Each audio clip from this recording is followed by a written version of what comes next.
So guys market आज के दिन काफी अनस्टेबल था, बट केन्स टेक्नोलॉजी आज 6% से ज्यादा रिकवर करके गया है। लगातार गिरते गिरते में 6% की रिकवरी, क्या ये एक अपॉर्चुनिटी है या मार्केट एक्सपर्ट्स का क्या मानना है? क्योंकि जब कंपनी के रिजल्ट्स आए तब सभी मार्केट एक्सपर्ट्स ने डी ग्रेड की रेटिंग कर दी, और जब स्टॉक में आपको लगभग 3000 पॉइंट से ज्यादा की गिरावट मिल गई तब मार्केट एक्सपर्ट्स वापस से बुलिश हो गए। 3500 से 3600 तक के टारगेट्स है मार्केट एक्सपर्ट्स के। लेकिन आज की रिकवरी को देखते हुए क्या कहना है मार्केट एक्सपर्ट्स का, और चार्ट इस समय क्या बता रहा है, समझते हैं ध्यान से। लास्ट वीडियो हम लोगों ने लिया था केन्स टेक्नोलॉजी का, तो वहां पर हम लोगों ने डिस्कस किया था कि क्यों केन्स टेक्नोलॉजी में आपको गिरावट देखने को मिल गई all of a sudden, despite इसके कि क्वार्टर 4 के रिजल्ट्स और मार्केट एक्सपर्ट से जो भी कहा वो अलग चीज है, लेकिन ऐसा क्यों हुआ कि इतनी बड़ी गिरावट देखने को मिल गई? तो उसके पीछे ये रीजन था आपका यूएस चाइना की बढ़ती हुई रिलेशनशिप्स क्लोजली। ये एक रीजन था जिसकी वजह से आपको केन्स टेक्नोलॉजी में बड़ी गिरावट देखने को मिली। और पोटेंशियल पॉजिटिव्स क्या होते हैं केन्स टेक्नोलॉजी जैसे सेक्टर के लिए, यानी कि electronic manufacturing services EMS companies के लिए सबसे बढ़िया जरूरत यही थी इस समय के लिए कि यूएस और चाइना के बीच में ट्रेड डिस्प्यूट बने रहे। लेकिन जब डोनाल्ड ट्रंप चाइना जाते हैं तो सारे साथ में यूएस चाइना के रिलेशंस कहीं ना कहीं स्ट्रांग हो जाते हैं, इसका इंडिकेशन मिलता है। और केन्स टेक्नोलॉजी जैसी कंपनीज में आपको ज्यादा गिरावट देखने को मिल गई थी।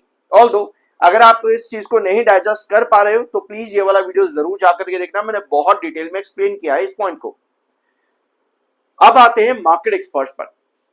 ऑलराइट, जेन ये है मार्केट एक्सपर्ट्स हमारे पास यहाँ पर। इनका कहना है केन्स टेक्नोलॉजी में कोई भी रिकवरी अगर बनती है, क्योंकि रिसेंटली केन्स टेक्नोलॉजी ने एक इंपॉर्टेंट रिजेक्शन पॉइंट को ब्रेक डाउन किया है मई के महीने में, तो कोई भी रिकवरी अगर यहाँ पर बनती है तो वो बाइंग इंटरेस्ट नहीं क्रिएट कर पा रही है इन्वेस्टर्स की तरफ से, यानी कि सेल ऑन राइज की स्ट्रैटेजी एज एन इन्वेस्टर अभी आपको यहाँ पर चलानी चाहिए, ये मानना है मार्केट एक्सपर्ट्स का।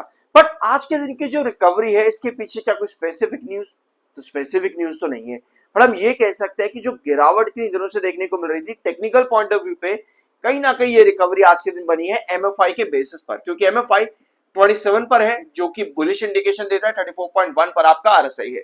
तो एमएफआई एक रीजन हम यहाँ पर समझ सकते हैं। दूसरा रीजन, कल के सेशन में वॉल्यूम बहुत कम था, मात्र 17 लाख का वॉल्यूम था, उस पर 33.57% की डिलीवरी थी, जो कि वीकली और मंथली बेसिस पर बहुत आए।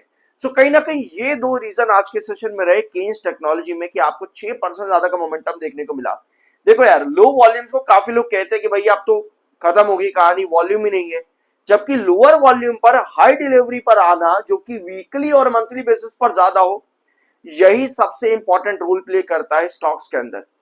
हाई वॉल्यूम डजंट मीन कि आपको स्टॉक पर तेजी देखने को मिलने वाली है, हाई वॉल्यूम्स मीन कि वहां पर ट्रेडिंग एक्टिविटी ज्यादा है, फिर चाहे वो बायर साइड पर है या सेलर साइड पर है, वो आपको बताता है ये डिलीवरी परसेंट, जो कि कल के सेशन में 33% पर था 17 लाख के वॉल्यूम के साथ में।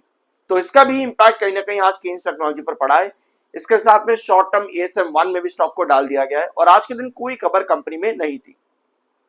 ठीक है, सो अब आते हैं इसके चार्ट्स के ऊपर, केन्स टेक्नोलॉजी के चार्ट पर आते हैं।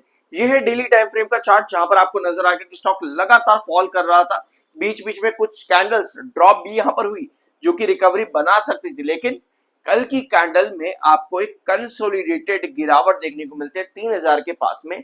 आज के दिन स्टॉक थोड़ी सी गैप अप ओपनिंग करता है और 3174 पर जाकर के क्लोज हो जाता है। अभी ऑन चार्ट अगर हम देखेंगे लॉन्ग टर्म पर्सपेक्टिव से, जो अभी नजर आ रहा है वो ये है कि स्टॉक ने 3400 का अपना इंपॉर्टेंट बेस लाइन, ये 3400 का ट्रेंड है, रिसेंटली 3400 का इंपॉर्टेंट बेस स्टॉक ने तोड़ा है। आपका 7 EMA भी 3400 के प्राइस के नीचे आ चुका है। यहां से आपको एक बार पहले भी ब्रेकआउट देखने को मिला और यहां पर भी आपको ब्रेकआउट देखने को मिलता है 3400 से। सो इस बार 3400 एक्चुअली में आपका रिजेक्शन का काम करके गया है, 7 EMA भी 3400 के नीचे है।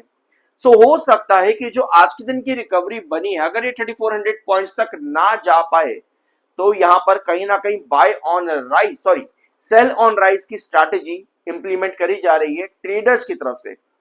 सो अगर आप यहां ओवरऑल एंट्री करके बैठे थे और अभी आप आज की तेजी पर एवरेज करने की सोच रहा है, बिलीव कि हमें थोड़ा सा इंतजार करना चाहिए एटलीस्ट 3400 पर वापस आ जाने का, तब एवरेजिंग की अच्छी स्ट्रैटेजी कहीं ना कहीं नजर आती है केन्स टेक्नोलॉजी में। क्योंकि कहीं ना कहीं ये सिचुएशन क्रिएट हो सकती है कि सेल ऑन राइज की कंडीशन ऐसी ना क्रिएट हो कि वापस से आपको 3400 पर रिजेक्शन अगर आता है नहीं आता, बात दूसरी है कि वापस आपको 3000 के पॉइंट्स के नीचे गिरावट ना देखने को मिल जाए कि अगर सेल ऑन राइज की स्ट्रैटेजी अगर यहाँ पर ट्रेडर्स एंट्री बना रहे हैं तो।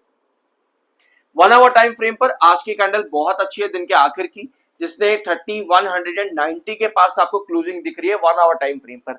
लेकिन यहां पर भी 7 EMA 21 EMA के नीचे, जो कि बेयरिश सिग्नल को इंडिकेट करता है। और अगर हम 1 आवर टाइम फ्रेम पर देखेंगे तो मेरा क्रूशियल रिजेक्शन बनता है 3250 के आसपास 1 आवर टाइम फ्रेम पर। ये मेरा क्रूशियल रिजेक्शन है। तो कल के सेशन में अगर 3250 आता है तो वहां पर जरूर नजर आएगी कि स्टेबिलिटी कैंडल बन रही है या फिर बेयरिश एंगल्फिंग कैंडल वहां ड्रॉप कर रही है। सो कल के सेशन में देखते हैं क्या पॉसिबिलिटीज क्रिएट होती है। ओवरऑल अभी भी यहाँ पर कॉशियस रहने की जरूरत, अगर आप फ्रेश एंट्री सोच रहे हो यहाँ पर एवरेजेस की। I believe at least 3250 1 hour time frame पर और डेली टाइम फ्रेम पर 3400, जो कि आपको यहाँ पर भी एक रिजेक्शन नजर आएगा 3400 का। ये दो लेवल्स लॉन्ग टर्म पर्सपेक्टिव से अभी देखने जरूरी है कि स्टॉक किस तरह से यहाँ पर रिएक्ट करेगा। ऑलराइट, सो ये था वीडियो केन्स टेक्नोलॉजी का। प्लीज लास्ट वीडियो जरूर देख लेना, क्योंकि वहां पर मैंने आप लोगों के साथ पूरा एक रिलेशन बनाने की कोशिश करी है कि केन्स टेक्नोलॉजी, साथ में डिक्सन टेक्नोलॉजी भी हम लोगों ने थोड़ा सा डिस्कस किया था, यूएस चाइना के रिलेशंस, ईएमएस के बारे में। प्लीज उसको जरूर देखना, बहुत कुछ वहां पर आपको जानने को मिलेगा।